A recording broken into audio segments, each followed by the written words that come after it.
Ok, et bonsoir à toutes et à tous. Merci de votre fidélité à ces nouveaux numéro de 60 minutes qui reçoit pour cette soirée Monsieur Maître Freddy Kwamba Chingesh. Il est un des avocats du collectif d'avocats qui défendent Augustin Matata Ponyo. Ces avocats sont contre la levée, il faut le dire en ces termes-là, d'immunité parlementaire de l'ex-premier ministre pour qu'elle ne soit pas devant ces juges tels que prôné ou souhaité par l'IGF de Jules Alinguete au sujet de la grande question de la gestion du projet Boukangalonzo qui aurait englouti à l'État congolais une somme d'environ de 400 millions de dollars américains, et l'IGF veut voir clair sur cette gestion. Les avocats d'Augustin Matata Ponyo sont contre que ces immunités soient levées au Sénat pour qu'ils soient devant ces juges. Pour parler de la question en face de moi, je l'ai dit en liminaire, Maître Freddy Kwamba Chingesh, à qui j'ai dit bonsoir. Bonsoir.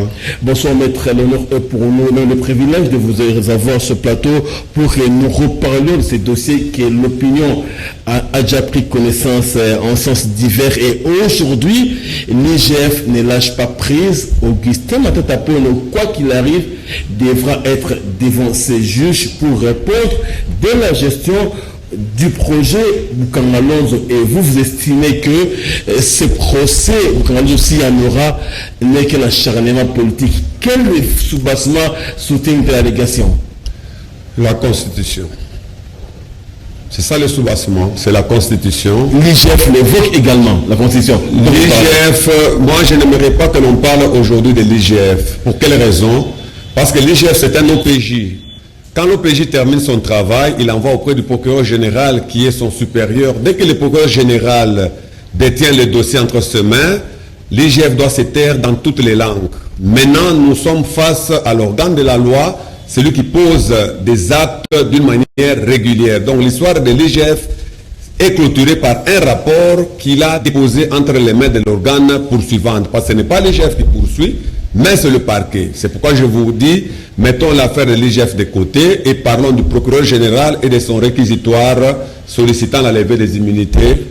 Le question du procureur n'aurait pas de sens si l'IGF n'avait pas donné de la matière. On aurait pu commencer par la passer. Et même, j'en veux pour preuve, Matata Ponyo a porté plainte contre l'IGF pour usage de faux, pour instrumentalisation, pour autant des choses qu'il a estimées incohérentes et incongrues. Mais je me dis, si aujourd'hui il y a un réquisitoire pour lever les immunités, Maître Chingesh Kwamba, pourquoi vous ne laissez pas le juge entendre Augustin, mais vous levez vos boucliers pour empêcher que la justice fasse son travail? Oui, premièrement, le dépôt d'une plainte contre l'IGF, ce n'est qu'un droit légitime, fondamental et constitutionnellement protégé. Donc toute personne qui se sent lésée ou victime de faits infractionnels commis par quiconque a le droit de déposer plainte. Mais moi, je ne suis pas là. N'eût été l'IGF, nous ne serons pas en train de parler. Moi, je pense que ce n'est pas ça. Le procureur général qui a la plénitude de l'action publique peut utiliser n'importe qui pour mener des enquêtes. L'IGF a mené des enquêtes, mais ce n'est pas l'IGF qui poursuit. Il n'en a pas la compétence. Aujourd'hui, j'aimerais que nous puissions, sur le plan du droit, parler de l'organe censé poursuivre. C'est le procureur général. Et je vous l'ai dit, en ce moment, nous faisons notre débat autour de son réquisitoire sollicitant la levée des immunités du sénateur Matata Ponyo. Ok, ce faisant, alors aujourd'hui, le réquisitoire du procureur pêche en quel sens? Est-ce c'est un non-sens? Est-ce c'est illégal? Est-ce c'est, comme vous l'insistez, c'est un acharnement politique, d'autant plus qu'il a des éléments, il estime aller au bout avec Augustin, vous vous opposez? Non, le sénateur Matata est un homme politique. Mais de l'autre côté, il y a des questions de droit. C'est autour de ces questions de droit-là que nous voulons échanger. La levée de ces immunités, est-ce que c'est légal? Nous disons c'est illégal, c'est inconstitutionnel, et même le réquisitoire, nous reprochons à ces réquisitoires l'aspect d'obscurité, parce que le réquisitoire lui-même n'est pas clair. Il ne dit pas ce qu'il veut réellement, à part le fait de solliciter la levée des immunités. Pour être entendu pour des faits qui sont reprochés, notamment la gestion de Boukangalonzo, où il y a des centaines de millions perdus. la volonté de l'entendre est normale. Mais en droit, ce n'est pas la volonté qui fait le droit. Je peux avoir la volonté de vous arrêter tel que vous êtes là, mais ce n'est pas parce que j'ai cette volonté que je vous arrête. Je dois me retourner vers le texte et constater si le texte me permet de poser tel ou tel acte contre vous. Si le texte ne me permet pas, je suis magistrat, je m'arrête par là. Pour le cas du sénateur Matata Ponyo, nous avons dit, le réquisitoire sollicite même un congrès. Un congrès, c'est-à-dire les deux chambres du Parlement se réunissent aujourd'hui pour statuer sur le cas d'une personne qui n'est ni président de la République, ni Premier ministre. Ce qui est scandaleux. Parce que le Congrès ne peut se réunir que pour le cas d'un Premier ministre en fonction et d'un président de la République en fonction. Et la RDC n'a pas deux Premiers ministres, il n'y a qu'un seul Premier ministre en fonction que tout le monde connaît. Et Matata Ponyo n'est pas ce Premier ministre-là. Mais maintenant, le fait que nous sommes reprochés serait implacable, d'autant plus que c'est supposé, ou c'est son co-auteur, notamment Patrice Kitebi, Louise Munga et Ida Kamoni, ne disent encore rien. Ils estiment qu'ils peuvent aller donner des éléments à la justice pour contrer Otaponyo. Toutes ces personnes-là ne disent jamais niet à la justice. Madame Louise Munga a été entendue par certains médias. Elle estime qu'elle est prête pour aller parler devant la justice. Ida Kamoni n'a pas été contre. Patrice Kitebi n'a pas non plus réservé une fête de recevoir. Mais pourquoi du côté du sénateur, il y a une levée de bouclier qui ne dit pas son nom? Parce que nous sommes orthodoxes en matière de droit. Vous avez dit que Madame a été entendue. Est-ce que je peux vous dire que c'est illégal? Le fait de l'avoir entendu, c'est illégal? Mais quand on veut faire éclater la vérité, maître Tchingesh, il y a des différences, c'est vous qui faites les droits, les sources, il y en a plusieurs pour faire éclater une vérité. Mais je vous informe que la loi dit que lorsqu'un OPJ ou un magistrat a des informations sur une personne qui est protégée par des immunités, dès qu'il a cette information, avant d'inviter la personne, il doit lever les immunités. Maintenant, madame la députée qui a été entendue, elle a été entendue après avoir levé ses immunités ou avant? Peut-être à titre d'information de façon informelle. C'est déjà illégal. C'est pourquoi je vous dis que la procédure est entachée de beaucoup d'irrégularités. Entendre un sénateur ou entendre un député, il y a un préalable et le procureur le sait. Il ne peut pas tenir son stylo, ni identifier, ni poser des questions sur une personne qui a certains droits que les autres n'ont pas. Donc les immunités. Et les immunités, nous vous disons que on ne protège pas l'individu, mais c'est la fonction. Alors, ces personnalités ont été entendues en quelle qualité? C'est là le vrai problème, pour que vous compreniez, lorsque nous disons qu'il peut s'agir d'un acharnement, parce que le détenteur de la loi lui-même ne peut pas violer sa propre loi. Il doit la respecter et l'appliquer telle que. Alors ici, vous-même, vous venez d'avouer, vous nous dites qu'il y a des députés qui ont été entendus sur un dossier pénal. Maître Tchingesh, aujourd'hui, parce que ces personnes supposées, peut-être Louise Munga ou Madame Kamoni, poseraient problème, mais Patrice Kitebi, il n'est pas député, il n'est pas sénateur, il n'est que DG du FPI. Il peut être entendu parce qu'il a pris part à la gestion. On peut l'écouter pour soutirer d'infos importantes. Là, le procureur a cette pleine compétence d'entendre Kitebi qui n'est que mandataire public. Bon, je me réserve de répondre à ça parce que je ne suis pas l'avocat de l'ex-ministre Kitebi. Donc je me réserve vraiment, mais son cas, je ne l'ai pas tellement étudié. J'ai étudié plus le cas qui concerne le sénateur Matata. Et je réponds, et je vous l'ai dit, je confirme qu'aucun juriste sérieux ne peut vous dire que ce qui s'est fait est faisable. Mais alors, que diriez-vous de la Constitution, ces articles 164, 166, qui donnent des compétences assez élargies à la Cour constitutionnelle pour interpeller ces genres de personnalités? Ces articles assez clés sur lesquels le procureur se base pour sur Matata Ponyo. Ça peut être une brèche pour la Cour. Une brèche, oui, mais je vous dis pourquoi est-ce que vous vous arrêtez à cette disposition? Il faut aller à l'article 167. Elles sont majeures, elles sont pertinentes, elles sont assez complètes. Plus que l'article 167? Parce que vous avez donné les dispositions qui introduisent ce que vous voulez me faire gober. Mais lorsque vous prenez l'article 167, que dit l'article 167? L'article 167 est très explicite. Parce que cette disposition vous donne la conséquence des poursuites contre le Premier ministre et le Président de la République devant la Cour constitutionnelle. Et là, nous sommes en droit pénal constitutionnel. L'article 167 vous dit que dès que ces personnalités sont condamnées, ils écopent d'une déchéance. Et moi, je reviens à vous. Peut-on déchoir une personne qui n'est pas en fonction? Non. Donc, ce que veut la loi, elle le dit. Quand la loi vous dit que la conséquence, c'est la déchéance, et vous me dites que l'article 167, nous la laissons de côté. Non. Ce que veut une loi, elle le dit. Et la Constitution nous a dit clairement qu'il s'agit d'un Premier ministre en fonction. Et personne n'inventera autre chose que ce qui est écrit. Même un petit enfant qui vient d'apprendre à lire aujourd'hui vous lira ce qui est écrit dans la Constitution. À notre niveau, nous sommes déjà au-delà de la lecture, nous sommes dans la compréhension de l'esprit du législateur lorsqu'il met ensemble le président de la République et le Premier ministre en termes de poursuites en matière pénale. Mais maître, ça peut-être vous avez pris la première incise, la deuxième est aussi éloquente que la première, maître Tchingej, qui dit ceci: pour les infractions commises en dehors de leur fonction, les poursuites contre le président de la République et le Premier ministre sont suspendues jusqu'à l'expiration de leur mandat.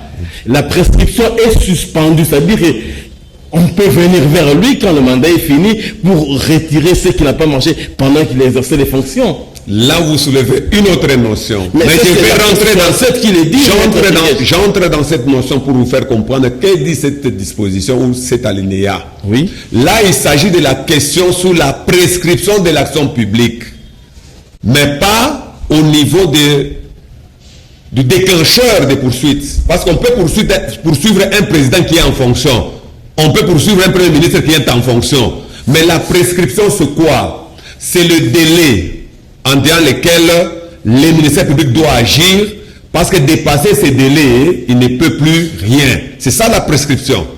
Alors, ne confondez pas la notion de la prescription et le déclenchement des poursuites. On pouvait déclencher les poursuites même lorsque le sénateur Matata Pogno était encore Premier ministre. Parce que la loi prévoit. Mais maître, lorsque le maître Georges Kapien balançait l'alerte sur l'inefficacité, sur l'échec programmé du projet Bukanga Lonzo, c'est peu qu'en sourdine, il y avait des actions qui ont été déjà enclenchées sans que ça ne fasse bruit. On a attendu que ces fonctions des choses prennent fin pour qu'on tente de les poursuivre, maître Tchingej. Moi, j'aurais voulu que vous me parliez d'un juge.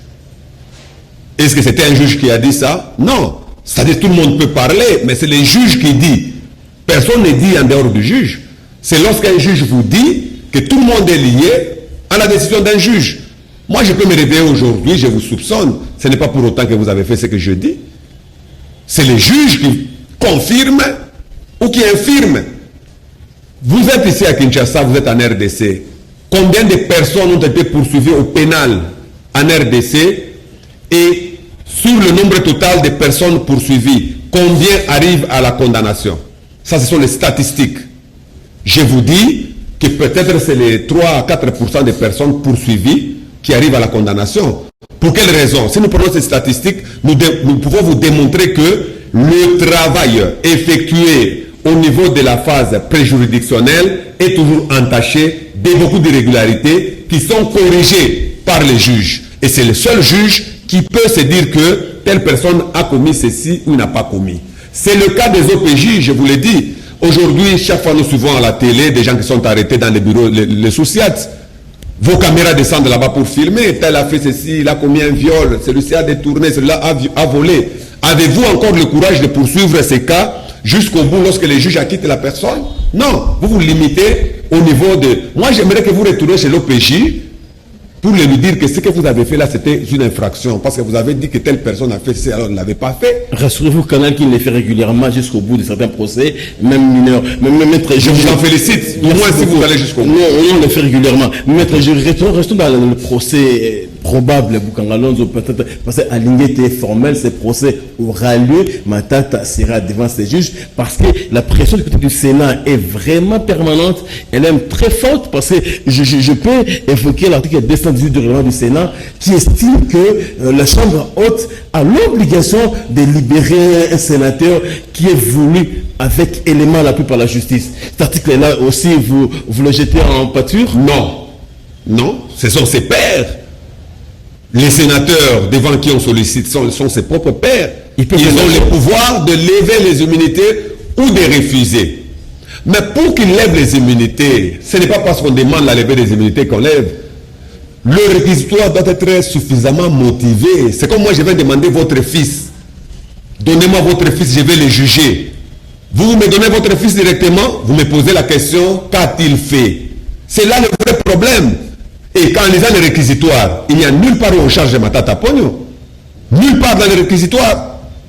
On parle d'autres sociétés qui auraient détourné, on parle de son épouse, on parle de X. Mais nous devrions aussi... On le présente comme l'auteur intellectuel de tout cela, c'est normal. Non, ce n'est pas écrit. C'est pour nous dire que c'est obscur. Non, mais c'est sous-entendu. On le présente comme auteur intellectuel de toutes ces choses-là qui ont tourné. Nous sommes dans un état de droit écrit.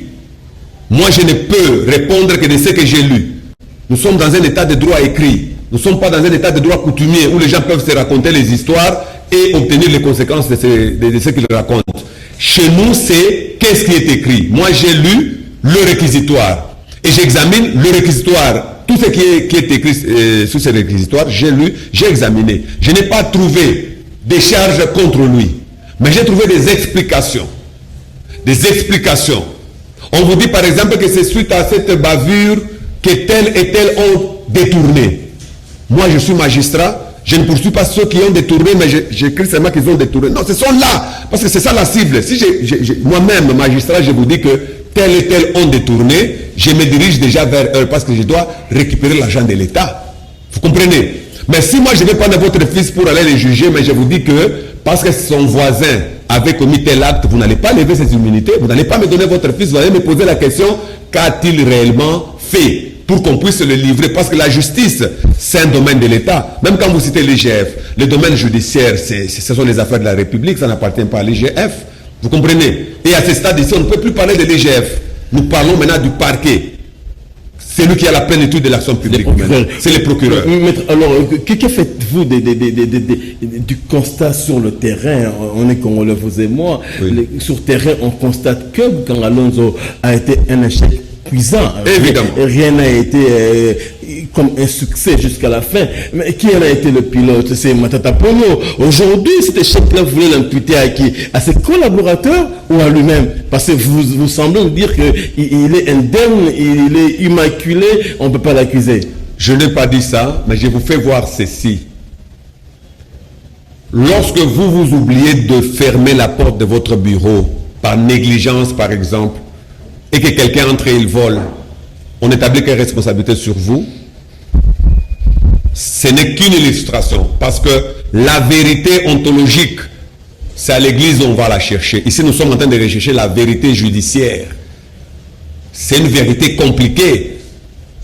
Il faut suffisamment d'éléments, parce que pour responsabiliser une personne, nous devons, parce que même moi, si vous voulez me condamner, vous avez l'obligation, vous, magistrats, de me convaincre que j'ai commis une infraction. Si vous ne parvenez pas à me convaincre, jusque-là, je n'ai rien fait. C'est ça la vérité judiciaire. Il faut arriver à me convaincre. Pas ce qui s'écrit sur la rue. Le droit, ce n'est pas ça. Quand nous disons que dur à l'ex, c'est de l'ex, la loi est dure, mais c'est la loi. C'est-à-dire qu'il faut accepter. C'est une pilule difficile à avaler. Mais lorsque la loi dit une chose, on subit ça. Ou est-ce que la loi, ici dans le cas d'espèce, nous dit que cette procédure initiée par le procureur général pour la constitutionnelle est légale ou constitutionnelle? Non.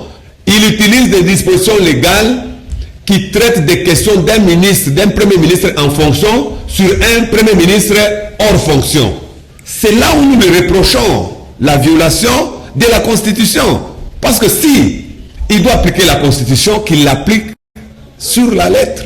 La Constitution ne traite pas de la question d'un premier ministre hors fonction, uniquement celui qui est en fonction. Pourquoi nous insistons là? Parce que nous avons une loi qui existe sous les statuts des anciens présidents de la République. Pourquoi le législateur n'a pas eu le temps de légiférer sous les statuts des anciens premiers ministres? Pour quelle raison? Est-ce que nous devons être victimes de la négligence du Parlement? Non. Nous ne pouvons pas être, parce que c'est ça leur boulot. Ils doivent réfléchir sur des questions anticipées, par exemple, comme ils ont anticipé sous les statuts des anciens chefs de l'État. Surtout qu'en matière pénale, les juges constitutionnels n'ont que les deux personnalités à juger, le président de la République et le Premier ministre, ainsi que leurs complices, parce que les complices sont attachés à eux. Il aurait fallu, par mesure de prudence, qu'il y ait une loi qui traite également du Premier ministre, comme il en existe celle qui traite du président de la République. Maintenant, cette loi n'existe pas. Les juges compétents, tout le monde nous dit que c'est les juges constitutionnels. Ok, nous sommes d'accord que c'est les juges constitutionnels. Mais la porte pour l'atteindre est hermétiquement fermée. Qui va l'ouvrir? Ce n'est pas le procureur général, il n'est pas législateur. Il est juste organe de la loi, il ne fait qu'appliquer la loi, les lois qui existent. Alors, maître, nous référant à certaines déclarations du président actuel du Sénat, Modeste Bahati, il a été serein, il a même tranquillisé le procureur pour dire qu'il n'était pas contre qu'on lève les immunités de Matata Ponyo. Il était en train d'étudier la question avec l'ensemble du bureau et de la plénière du Sénat. Mais on peut se réveiller un matin et que Modeste et son bureau lèvent les immunités de Matata Ponyo. En ce moment-là, vous allez défendre quoi? Dans le procès, ou bien vous direz que l'affaire est close, Matata est prêt? Premièrement, le président du Sénat, j'ai suivi sa déclaration, elle n'était pas mauvaise, elle n'était pas bonne, mais ce n'était qu'une déclaration. Il en a fait plusieurs, mais c'est ça. Oui. C'est l'intention qu'il a qu'un jour ou l'autre, il pourra lever ses immunités. Est-ce que c'est le président du Sénat qui seul décide sur la tête des sénateurs? Non. C'est le vote. Il va insuffler l'action. Il a une seule voix, comme quiconque. Il va piloter l'action, maître Tchinguez. Il va piloter, oui, parce qu'il est président. Mais nous disons que, ce que nous disons, c'est vrai. Ce n'est pas que le président du Sénat a 20 voix. Non, il a une seule voix, bien qu'étant président. Vous comprenez? Donc, ne me dites pas que ce que lui a déclaré, c'est ce que tous les sénateurs ont déclaré. Chaque sénateur est libre d'examiner la question. Il se peut qu'il emboîte les pas à ce qu'a dit Modeste Bahati contre Matata Ponyo. C'est toujours normal, nous sommes en démocratie. Mais nous, du moins, nous tirons la sonnette d'alarme pour dire que aucune procédure, je l'ai dit, aucun juriste sérieux ne vous donnera la procédure à suivre. Les erreurs de justice existent. Les erreurs, et puis l'erreur est toujours humaine. La preuve est que le procureur général a introduit son premier réquisitoire et puis il l'a retiré. Le monde entier a compris que l'erreur est humaine. Mais qu'est-ce qui vous prouve que le deuxième réquisitoire est parfait? Parce que beaucoup de gens parlent sur le deuxième réquisitoire. Il ne l'a jamais retiré. Donc le fait qu'il ne le retire pas, il y tient. Mais le premier cas, il a pris les proportions du visage pour qu'il y ait pas une deuxième erreur. Ne me dites pas ça. Mais nous ne dépendons pas du retrait ou du dépôt. Quand il a déposé le premier, il n'avait pas dit qu'il reviendrait pour le retirer. Il n'avait pas dit. Et le second, il ne dira pas s'il va encore le retirer. Moi, je dis seulement que le fait de l'avoir retiré démontre que l'erreur est humaine. Là, nous le comprenons. L'erreur est humaine. Mais nous disons, qu'est-ce qui justifie que le deuxième est parfait? Vous savez, en droit, les meilleurs juristes ont toujours un comportement. Quand il avance et qu'il sent que la procédure n'est pas bonne, les meilleurs juristes reculent. Ils ne vont pas dans les forcing. Parce que plus vous allez dans les forcing, les choses se compliquent davantage. C'est ça. Le fait d'avoir constaté déjà que c'était irrégulier, pour moi, je me suis dit que le procureur a constaté qu'il y a des questions substantielles qu'on ne peut pas violer. Mais maître Tchinguez, je ne pense pas que vous qui êtes les collectifs d'avocats d'Augustin Matata Ponyo, c'est ses collaborateurs le plus direct qui ont géré avec lui la question que se sont en train de lâcher un peu. J'en veux pour preuve le comportement de Madame Louise Mwenga. Elle s'est tue totalement, ne parle même plus de Bukangalonzo, alors qu'au début, elle défendait l'action. Je prends l'actif des partis Kitebi, l'ex-ministre des Finances, délégué, et puis aujourd'hui à OFPI. Kitebi s'est totalement tue. Ida Kamoni, vous êtes seul qui parlait de lui, alors que ses collaborateurs, supposés co-auteurs, l'ont lâché. Premièrement, vous devez retenir que la matière pénale dit que l'infraction est individuelle. Ce qui justifie la défense individuelle. Si la députée a accepté qu'on l'entende, Ça peut être par ignorance, ça peut, parce que moi, en tant que, si je suis député aujourd'hui, je veux faire prévaloir mes droits. Ça peut qu'il veuille contribuer à l'éclatement de la vérité. Non. Ça peut qu'elle veuille contribuer à la vérité. Je vous l'ai dit, j'ai pu mettre ma main à couper. Lorsque la loi veut une chose, elle le dit. La loi dit ceci. Lorsque un OPJ ou un procureur a des informations sur un individu qui a de droits, des immunités, avant de déposer les actes d'instruction, comme l'audition sur procès verbal, il doit obtenir préalablement la levée des immunités. Et de deux, je vous informe encore qu'un juge, ses oreilles étant sacrées, il ne réceptionne que les preuves obtenues d'une manière légale. Lorsque vous obtenez des preuves d'une manière illégale, vous allez finir avec, dans les sous-siats, vous allez finir avec devant le parquet, mais dès qu'un juge se met à entendre ça, il va vous refuser ces preuves-là. C'est aussi un autre élément qu'il faut retenir. Parce que si je vous prends aujourd'hui, je vais vous torturer pour récupérer de vous des aveux. Est-ce que le juge prendra ces aveux demain? Non, c'est le cas de la députée qui a été entendue sans préalablement avoir levé ses immunités. Donc toutes ces déclarations, moi en tant que juriste, j'ai dit qu'aucun juge n'y prêtera oreille. Et je vous l'ai dit, les oreilles des juges sont sacrées. Ce sont nos oreilles qui ne sont pas comme celles des juges qui peuvent tout entendre et tout accepter. Un juge, avant de lui parler, il faut se dire qu'est-ce que vous avez entre vos mains. C'est un caractère sacré de tous les juges. Ils ne peuvent pas prendre des preuves ou accepter les preuves obtenues d'une manière illégale. Mais depuis que vous côtoyez Augustin pratiquement tous les jours, vous le défendez, c'est tout à fait normal. Et quelle est son attitude quand il apprend ça et là que ses collaborateurs l'ont presque abandonné à son triste sort? Ida Kamoni et Louise Munga, Patrice Kitebi, qui ne parlent plus depuis autant qu'ils étaient les orchestres de ces projets-là. Et quelle attitude il a? Il regrette, il pense qu'il s'en sortira et ils seront besoin de lui demain. Et quelle attitude il a aujourd'hui? Je commence par la fin. Il sait qu'il n'est pas impliqué et il sait que la procédure est biaisée. D'abord ça, il sait que tout ce qui va arriver, nous appelons ça, c'est un forcing. On va inventer des procédures, on le fera parce que les textes ne disent pas ce qui se passe actuellement. Il est calme parce que il sait qu'il n'est pas trempé dans ça et il sait également que tout ce qui se passe n'a rien à voir avec la Constitution, n'a rien à voir avec nos lois. Mais quand vous dites que tel l'a abandonné, ils n'ont jamais été ensemble. Ils n'ont jamais été ensemble. Surtout que nous sommes en matière pénale. L'infraction est toujours individuelle. Dans la gestion, ils ont été ensemble. Mais la gestion il n'a pas géré. Il ne gérait pas. Ils ont porté certaines choses en gestion. Il ne gérait pas son business avec eux. Il ne gérait pas sa maison avec eux. C'était les affaires de la République. Tout le monde avait un engagement envers la République. C'est pourquoi je vous ai dit, si vous vous oubliez la porte ouverte et que quelqu'un d'autre entre et vole, votre responsabilité ne peut pas être engagée si c'était peut-être par oubli. Si vous savez, le droit pénal ici, hein, les gens sont souvent au niveau du bas de l'échelle où on sent le bruit de la cité, on pense non, la loi est dure mais c'est la loi. C'est ainsi que cette pilule, elle est toujours difficile à avaler lorsque on vous oppose un moyen qui étouffe la démarche. Pour avaler, c'est difficile. Nous avons suivi les gens réagir. Non, il doit être jugé. Mais qui doit les juger? Et la personne qui doit les juger doit être quand même saisie. Qui va saisir la personne? Parce que le juge naturel du sénateur Matata aujourd'hui, c'est la Cour de cassation. C'est la Cour de cassation. Mais cette Cour de cassation-là est limitée parce qu'elle ne peut pas juger des faits prétendument posés par une personne au moment où elle était Premier ministre. La Cour constitutionnelle également, c'est le juge des infractions du Premier ministre et du Président de la République.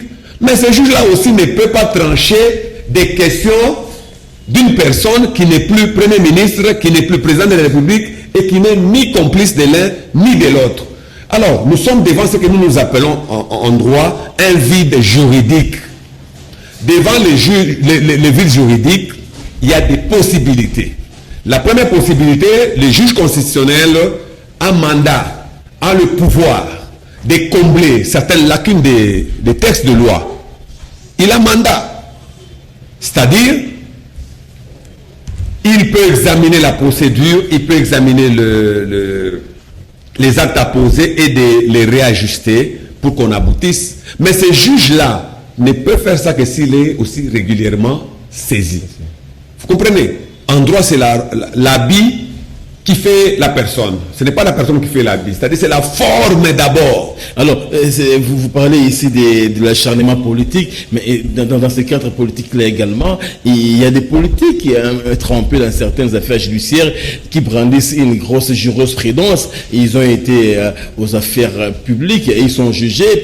Kamere est condamné, Bakonga le sera peut-être. Et eux, ils évoquent ça, ils estiment que autant que Matata Ponyo doit être entendu dans le cadre de la jurisprudence quand on a géré les affaires de l'État. Premièrement, je vais vous porter une correction.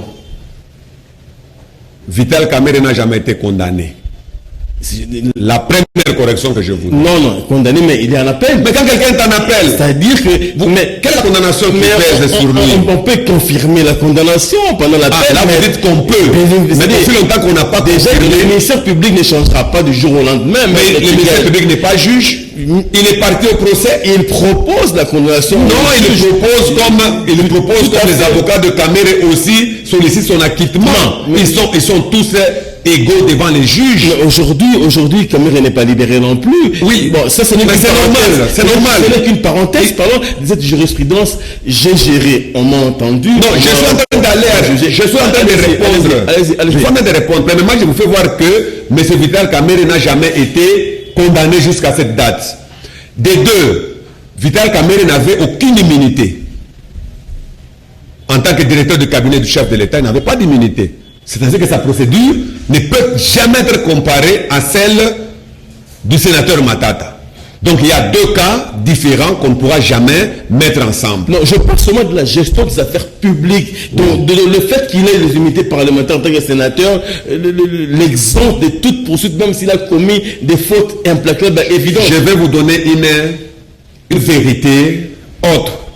Même si le sénateur Matata Ponyo n'était pas sénateur, même s'il était dans sa vie active sans immunité aujourd'hui, il ne serait pas jugé. Vous comprenez? Parce qu'il n'est plus Premier ministre. C'est ça le problème. Ne mettez pas dans ma bouche ce que je n'ai pas dit. Moi, je n'ai pas dit que ce qui le protège, c'est sa qualité de sénateur. Non. Sa qualité de sénateur le protège par rapport aux immunités parlementaires qu'il a. Oui, mais même s'il n'avait pas cette qualité.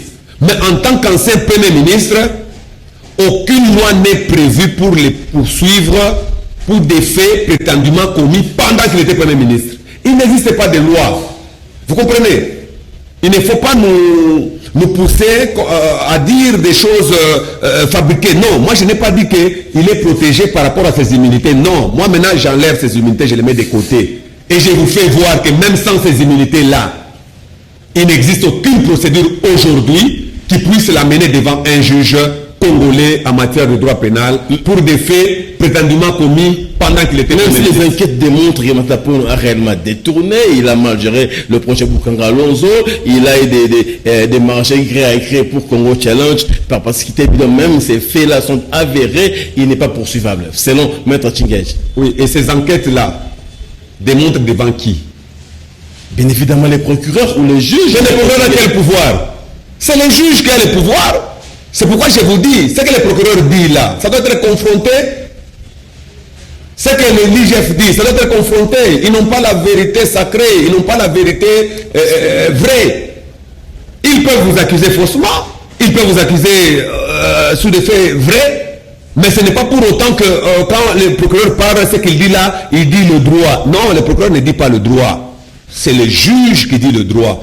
Et je vous dis que l'impossibilité que nous avons de créer ces procès, c'est parce que nos lois sont fragiles, sont faibles, sont vides par rapport à cette procédure. Et je répète qu'aucun juriste sérieux ne peut vous tracer la procédure qui puisse amener M. Matata, qu'il soit aujourd'hui sénateur ou non, il n'existe pas de procédure qui puisse l'amener devant un juge. Parce que les juges compétents peuvent exister, mais par quelle procédure vous l'amenez devant ce juge alors qu'il n'est plus Premier ministre? Ok, et lui également, il a été en justice, il a traduit Jules Alinguete pour usage des faux, pour rapport falsifié, tout et tout. Et pensez-vous que son action en justice portera des fruits, il y aura des résultats et que Alinguete sera inquiété réellement? Vous y croyez-vous? Pour nous, en droit, lorsque nous saisissons la justice, nous saisissons la justice sur le pied des prétentions. Personne ne va en justice et confirmer directement que tel sera condamné, tel sera acquitté. Quand nous y allons, c'est sur des prétentions. Et ces prétentions sont soumises devant celui qui a le pouvoir de dire le droit. Et c'est lorsqu'il se prononce que celui qui a initié l'action se dit que mon action était bonne, ou celui qui est condamné se dit qu'on vient de me démontrer que j'ai commis une infraction. Donc, ça dépend du juge et non de celui qui initie l'action. Celui qui initie, c'est sur les prétentions telles que je l'ai dit. Donc pour le maître Freddy Chingue Chikwamba et ses confrères, Matata Pogno ne peut pas être poursuivi et rien ne l'oblige à aller devant les juges. Tout se passe actuellement. IGF, procureur, ministère public, ce n'est que de l'acharnement. Pour quel but doit-on s'acharner sur lui? Moi je me demande pourquoi vous retournez sur l'IGF. L'IGF c'est un OPJ. C'est un OPJ. Un OPJ fait son travail, fait son rapport, il s'arrête par là. Je vous dirai pourquoi, maître Chinguech, j'avais vos preuves, parce qu'on a suivi dans certains médias de nos confrères, où Jules Alinguete est formel, il a dit qu'il pleuve, qu'il neige, qu'il vente, le procès Bukanga Lonzo aura lieu et Matata sera devant les juges. Nous appelons ça du spectacle. C'est le spectacle que l'on cherche. Est-ce qu'il y a une disposition légale qui donne ses pouvoirs à un OPJ? Non. D'ailleurs, au vu des éléments qu'il a entre le même, un OPJ ne parle même pas. S'il est dans le carré du droit, il ne va même pas parler. C'est son stylo qui s'exprime. Et son stylo, c'est lorsqu'il fait rapport à son chef, le procureur. Mais quand vous trouvez que celui qui ne doit pas parler commence à parler, allez-y comprendre. Allez-y comprendre. Parce que pour nous, un OPJ, et c'est pourquoi je vous ai dit, tout ce qui se passe dans les sous-siates là, très souvent ce sont des infractions. Vous ne pouvez pas présenter quelqu'un qui, sur lui, il y a encore la présomption d'innocence, vous le présentez à la télé comme étant coupable. Ce n'est pas un jugement que vous rendez. C'est de même quand l'IGF parle, ce n'est pas un jugement qu'il rend. C'est du spectacle, nous appelons ça du spectacle. Ça c'est plus un aspect qui est politique, mais nous sommes sur le terrain du droit. Ça ne nous concerne pas, ce sont des bruits en l'air. Nous nous retournons sur ce que le procureur fait comme travail. Je n'ai plus le temps aujourd'hui de me mettre à critiquer ce que l'IGF a fait. Je n'ai pas ce temps, ce n'est qu'un OPJ. Vous comprenez? Vous, ça n'a aucune importance. Même celui qui reçoit son serment, il n'est pas celui qui a reçu mon serment. Donc nous sommes déjà différents entre moi et l'OPJ si nous devons parler. Donc moi je me limite au niveau du procureur parce que je sais que c'est lui qui a la plénitude de l'action publique et je vérifie le travail que lui fait parce que le procureur général, il instruit à charge et à décharge. Il a le pouvoir même de dire que ce que l'IGF a fait, ce n'est pas de mon travail, c'est son pouvoir. Vous comprenez? C'est pourquoi je ne veux plus qu'on retourne chez l'IGF, parce qu'il est déjà devant celui qui doit corriger au stylo rouge ce que lui a fait comme travail. C'est ce que je veux qu'on se limite. Vous estimez qu'on va le corriger? Il peut le faire. Vous estimez qu'on va le corriger? Je pense que si nous devons appliquer la loi, toutes ces déclarations faites par lui, le procureur pourra les mettre de côté. Si du moins nous devons être dans le carré du droit. Et aujourd'hui, quel effort fournit Matata Pogno au niveau du Sénat, qui est la chambre de ses pairs, pour essayer de comprendre si ces immunités seront levées ou non? Est-ce qu'il fait une action vers le bureau du Sénat? Est-ce qu'il fait une action vers ses collègues sénateurs? Ou bien il est dans l'expectative, il attend que vos défenses à vous, ses avocats, fassent les faits pour que le procès n'ait pas lieu? L'avocat n'a que deux choses. Il a le verbe et il a la plume. Parce que nous écrivons et nous parlons. Ok? Et ce que nous disons, c'est le droit. Au niveau du Sénat, s'il mène des démarches ou non, ça c'est pas mon problème. Pour moi, c'est de présenter ce que la loi dit. Lever ses immunités, Si cela est fait, ça sera en violation aussi de la loi. Pourquoi? Pourquoi? Pour quelle raison? Le Sénat a je vous démontre.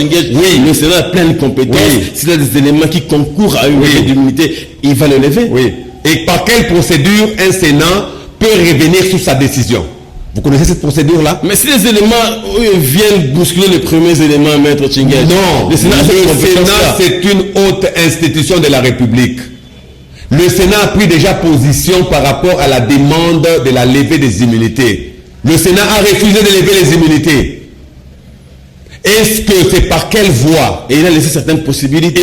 Le Sénat n'a pas laissé. Le Sénat n'a pas laissé. Il n'est pas contre qu'on lève les immunités de Matapone, aussi les éléments qui concourent à la vérité. Ces immunités seront levées. Alors vous allez me dire que toutes les décisions que le Sénat a prises depuis qu'il existe, nous les remettons en cause. Ça, c'est un cas express, Maître Tchingej. Si l'histoire avait des éléments qui manquaient, il y a un deuxième qui éclaire l'avantage, le Sénat.